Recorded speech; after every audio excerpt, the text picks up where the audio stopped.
Bismillahirrahmanirrahim. Assalamualaikum warahmatullahi wabarakatuh. Pada kesempatan malam hari ini kita akan melanjutkan penjelasan tentang tabel-tabel yang ada di dalam buku kami. Kemarin kita sudah jelaskan tentang tabel ta'wid, tabel yang pada akhirnya kita harapkan dibaca bersama-sama. Harapannya anak-anak kita setelah membaca 1 bulan, 2 bulan, 3 bulan, itu secara otomatis pada akhirnya lidahnya tidak kaku. Dan pada akhirnya menganggap tasrif itu menjadi tidak sulit, menjadi tidak berat, dan seterusnya. Harapannya itu. Karena kalau seandainya yang namanya peserta didik itu langsung disuruh hafalan, itu pasti dianggap bahwa yang namanya tasrif itu berat. Seperti yang kemarin kita tegaskan bahwa tabel di kami itu ada 2, ya, di buku kami. Ada yang disebut sebagai tabel ta'wid, ya, ada tabel ta'wid. Ini pembiasaan, ini ada 5, ya. Ada tabel tadrib. Ya, ada tabel tadrib. Gitu. Ini latihan. Gitu. Jadi kalau ini untuk dibaca bersama-sama, dibaca pokoknya. Setiap kali kita akan memulai pelajaran ini dibaca. Ya, mulai dari fansip yang kemarin itu, nazam itu, kemudian tabel ta'wid 1, tabel ta'wid 2, tabel ta'wid 3, tabel ta'wid 4, tabel ta'wid 5, itu dibaca bersama-sama. Begitu. Dan itu tidak membutuhkan waktu lama sebenarnya. 15 menit sampai 20 menit itu sudah cukup setiap hari. Kalau itu diulang-ulang terus selama 1, 2, 3 bulan, insya Allah pada akhirnya anak itu sudah lidahnya sudah enak gitu loh. Selanjutnya sekarang kita masuk pada tabel tadrib 1, ya. Ini ada penjelasan untuk latihan tidak dibaca bersama. Ini adalah tasrif lughawi fi'il madhi. Seperti yang saya tegaskan bahwa tasrif lughawi itu adalah isnadul fi'li ila dhamair. Menggabungkan fi'il kepada dhamir-dhamir yang ada. Misalnya contohnya di sini, nasoro, nasoro, nasoru, nasorot, nasorota, nasorna, nasorta, nasortuma, nasortum, nasorti, nasortuma, nasortunna, nasortu, nasorna. Ini semuanya fi'il madhi. Mengalami perubahan, nasoro menjadi nasoro, menjadi nasoru. Mengalami perubahan itu karena dhamirnya yang dipasangkan itu beda-beda. Kalau seandainya nasoro digabung dengan huwa, berbunyi nasoro. Kalau digabung dengan huma, berbunyi nasoro. Ada alif tasniahnya di sini. Kalau seandainya digabung dengan hum misalnya, ini menjadi nasoru, ada waw jamaknya di sini. Kalau hiya nasorot, ada ta'ani sakinahnya di sini. Terus begitu. Nah, jadi perubahan fi'il madhi ini, ya, lebih disebabkan karena dhamir yang dipasangkan itu beda-beda. Itu begitu. Ada dhamir huwa, huma, hum, hiya, huma, hunna, anta, antuma, antum, anti, antuma, antunna, ana, nahnu. Nah, begitu. Seperti yang kita tahu, huwa itu artinya dia laki-laki tunggal. Ya. Kalau huma, mereka berdua laki-laki. Hum, mereka laki-laki banyak, dan seterusnya. Ketika dikaitkan dengan nasoro, misalnya, yang ini gabungannya adalah huwa, maka terjemahan arti fi'il ini yang kita maui, anak-anak kita agar tahu, dia laki-laki tunggal telah menolong. Gitu ya. Kenapa kok diterjemahkan telah? Karena ini fi'il madhi. Kenapa kok kemudian dia laki-laki tunggal? Dia laki-laki tunggal karena di sini gabungannya adalah huwa.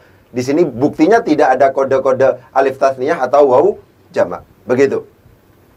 Kalau seandainya kemudian nasoro ini digabung dengan huma, itu bagaimana? Nah, ini di sini diberi alif tasniyah, ya.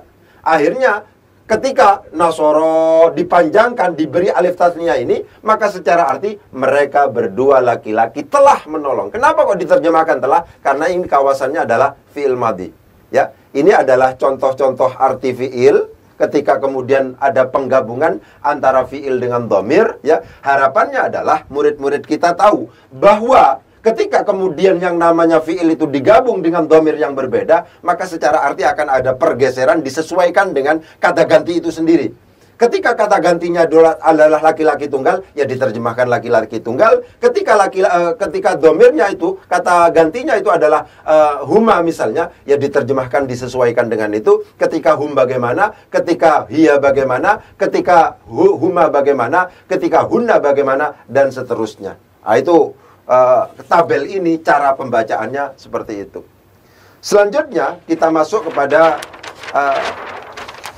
tabel tadrib yang kedua, ya. Tabel tadrib yang kedua. Itu. Tabel tadrib yang kedua. Ini tabel tadrib yang kedua, lagi-lagi ada petunjuk di sini untuk latihan, tidak dibaca bersama-sama. Ini tetap masih berkisar tasrif lughawi, tapi untuk fi'il mudhari. Ini dhamirnya huwa huma hum, hiya huma hunna, anta antuma antum, anti antuma antunna, ana nahnu. Kalau seandainya dikaitkan dengan yansuru itu akan ada perubahan ketika digabung dengan dhamir yang berbeda. Yansuru, yansurani, yansuruna, tansuru, tansurani, yansurna, tansuru, tansurani, tansuruna, tansurina, tansurani, tansurna, ansuru, nansuru. Begitu. Jadi fi'il mudhari itu ketika digabung dengan huwa huma hum itu akan ada perubahan dari aspek pelafatannya, juga ada perubahan. Pun juga demikian dari sisi arti. Ketika misalnya yansuru ini gabungannya adalah huwa, maka terjemahannya adalah dia laki-laki tunggal, sedang atau akan menolong. Kenapa kok kemudian diterjemahkan sedang atau akan? Karena di sini adalah fi'il mudhari. Kenapa kok diterjemahkan ini adalah laki-laki tunggal? Karena ini gabungannya adalah huwa. Huwa yansuru. Itu begitu. Yansurani diterjemahkan di sini mereka berdua laki-laki sedang atau akan menolong. Kenapa kok diterjemahkan sedang atau akan? Karena di sini adalah fi'il mudhari. Kenapa kok kemudian diterjemahkan mereka berdua laki-laki? Karena di sini diberi alif tasniyah, gabungannya adalah huma. Pun juga demikian yansuruna diterjemahkan dengan mereka laki-laki banyak sedang atau akan menolong. Ini gabungannya adalah hum. Pun juga demikian, dia perempuan tansuru misalnya, dia perempuan tunggal sedang atau akan menolong, karena ini hiya. Kemudian huma tansuroni pun juga demikian terjemahannya terus disesuaikan. Ini tinggal baca terus. Intinya adalah ketika yang namanya fi'il mudhari itu kemudian ada digabungkan dengan fi'il dengan dhamir yang ada, ini ad-dhamair, isnadul fi'li ila ad-dhamair, maka akan terjadi perubahan penerjemahan utamanya terkait dengan kata gantinya. Kalau seandainya yang suruh dia laki-laki tunggal, kalau yang suroni mereka berdua laki-laki, kalau seandainya yang suruna mereka laki-laki banyak, dan seterusnya. Ini adalah tabel tadlib. Harapannya adalah murid-murid kita dengan diterjemahkan seperti ini di buku kami itu tidak hanya sekedar kemudian bisa melafatkan fiilnya saja, tapi memahami bahwa terjadi pergeseran arti terkait dengan kata gantinya, ya.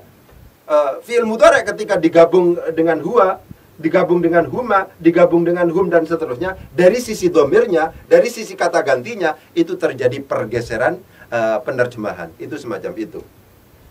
Selanjutnya di sini tabel tadrib yang ketiga. Nah, ini tabel tadrib, tabel latihan yang ketiga. Ini juga ada penjelasan untuk latihan tidak dibaca bersama. Ini juga tasrif lughawi fi'il amar, seperti yang kemarin kita tegaskan bahwa fi'il amar itu kategorinya ada dua, ada amar ghaib, ada amar hadir. Amar ghaib itu adalah gabungan dari lamul amri, lam amar, dengan fi'il mudhari. Nah, ini. Kemudian amar hadir itu adalah fi'il amar yang seperti biasanya diproses dari fi'il mudhari dengan cara huruf mudhari'ahnya dibuang, kemudian huruf akhirnya disukun apabila berupa shahihul akhir walam yattasil bi akhiri syai'un, kemudian huruf akhirnya dibuang apabila berupa mu'tallul akhir walam yattasil bi akhiri syai'un, kemudian nunnya dibuang apabila terbuat dari al-af'alul khamsah. Itu begitu. Ini namanya amar hadir, gitu ya. Itu semacam itu, sama. Ketika kemudian ini, ya, liyansur, liyansura, liyansuru, litansur, litansura, liyansurna, unsur, unsura, unsuru, unsuri, unsura, unsurna. Pun juga demikian dari sisi arti. Ini, hendaklah dia laki-laki, karena huwa di sini. Hendaklah dia laki-laki tunggal menolong, ya kan? Hendaklah mereka, karena di sini hendaklah itu karena memiliki fungsi amar, memerintah. Tapi ini amarnya amar hadir. Yang diperintah itu adalah orang yang ketika bukan kamu langsung. Kalau ini amar hadir ini langsung kamu begitu. Ya, menolonglah kamu laki-laki tunggal. Menolonglah kamu berdua laki-laki, menolonglah kamu laki-laki banyak, dan seterusnya, ya. Jadi ini adalah tabel tadrib. Harapannya adalah, ya, murid-murid kita dengan melafatkan ini, disuruh menerjemahkan dan seterusnya itu, akhirnya tahu, oh bagaimana cara penerjemahannya lam amar, bagaimana cara penerjemahannya amar hadir, amar ghaib, dan seterusnya, disesuaikan dengan huwa, huma, hum, hiya, huma, atau domir-domir yang ada itu semacam itu. Selanjutnya, tabel tadrib yang keempat, ini, tabel tadrib yang keempat. Tabel tadrib yang keempat itu sudah terkait dengan di sini kita tulis banyak vocab, banyak perbendaharaan kata kita sediakan. Misalnya di sini ada fi'il madhinya, ada fi'il mudhari'nya, ada fi'il amarnya. Artinya sudah kita sediakan, pun juga demikian, ya. Misalnya dhahaba. Bagaimana kalau seandainya di tasrif lughawi ini, dan ketika sudah artinya tahu, kalau dhahaba bagaimana? Kalau seandainya huma bagaimana? Dhahaba. Kalau seandainya hum bagaimana? Dhahabu. Kalau seandainya hiya bagaimana? Dhahabat. Ada ta'ani sakinah. Nah, ini ketika latihan ini harapannya adalah ada yang mendampingi, gitu ya. Bisa misalnya dengan cara dalam forum bersama, misalnya ustadznya satu, misalnya ini bagaimana kalau dhahaba. Kalau yadhabu bagaimana? Kalau huwa yadhabu. Kalau huma yadhabani. Kalau hum yadhabuna. Misalnya begitu. Pun juga demikian ketika fi'il amar bagaimana, secara terjemahan bagaimana, dan seterusnya. Ini adalah kita upayakan atau kita sediakan, gitu ya.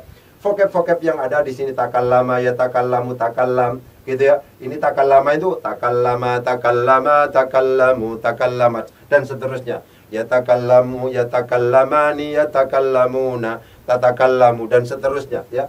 Jadi ini adalah tabel tadrib 4 ini adalah untuk latihan tidak dibaca bersama-sama. Ini adalah latihan tasrif lughawi beserta artinya. Ya, jadi kalau dhahaba itu apa? Misalnya, dia laki-laki telah, misalnya, ya, telah pergi. Kalau yadhabu, dia laki-laki sedang atau akan.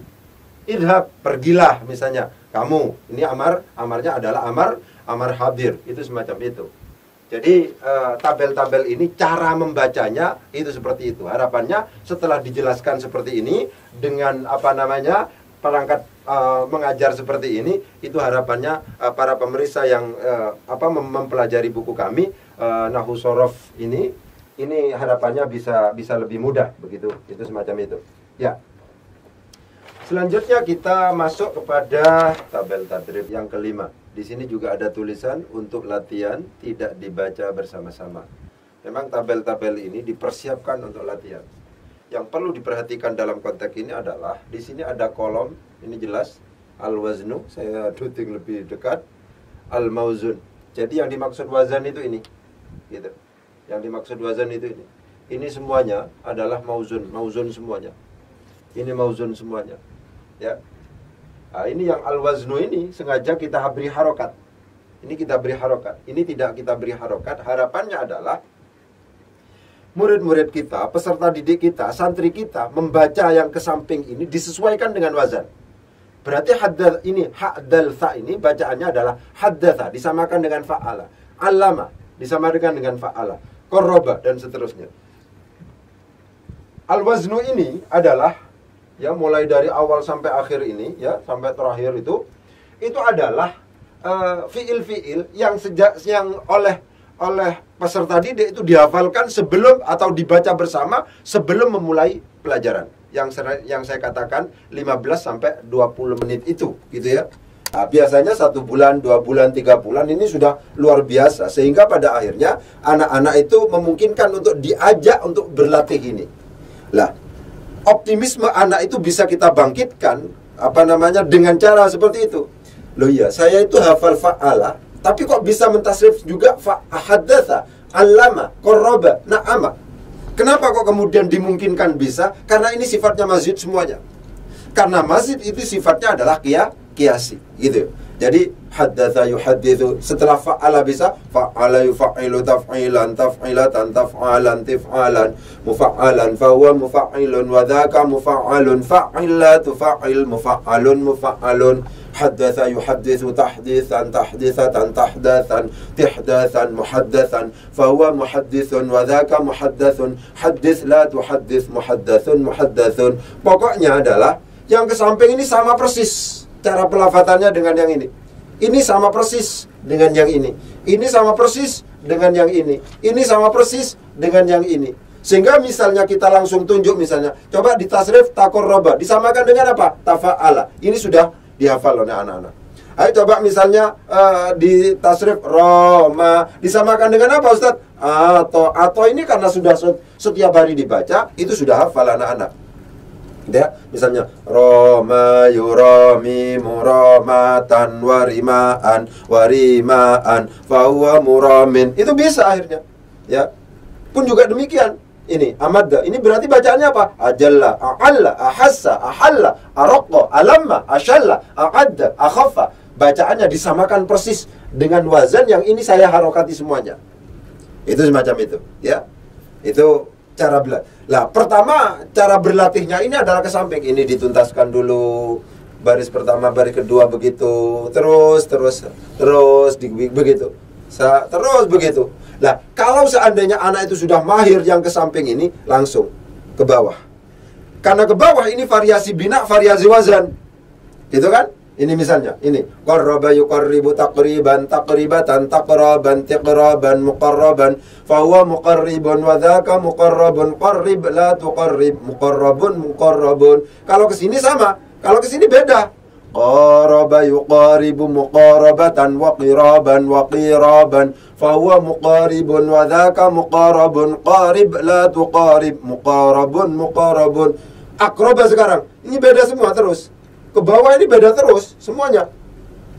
Aqraba yuqribu iqraban wa muqraban fa huwa muqribun wa dzaka muqrabun aqrib la tuqrib muqrabun muqrabun taqaraba ya taqarabu taqaruban. Intinya adalah latihan pertama ke samping, setelah bisa ke samping, ini bisa semuanya. Ini variasi bina sekarang ke bawah. Ya, cara berlatihnya ini itu. Selanjutnya tabel tadrib yang terakhir itu adalah ini yang terakhir. Ini mungkin penting untuk diperhatikan nanti. Ya. Ini adalah bagaimana di sini tabel tadrib 5 untuk latihan tidak dibaca bersama, ya. Ini adalah kemampuan terakhir dalam bidang ilmu shorof sebenarnya.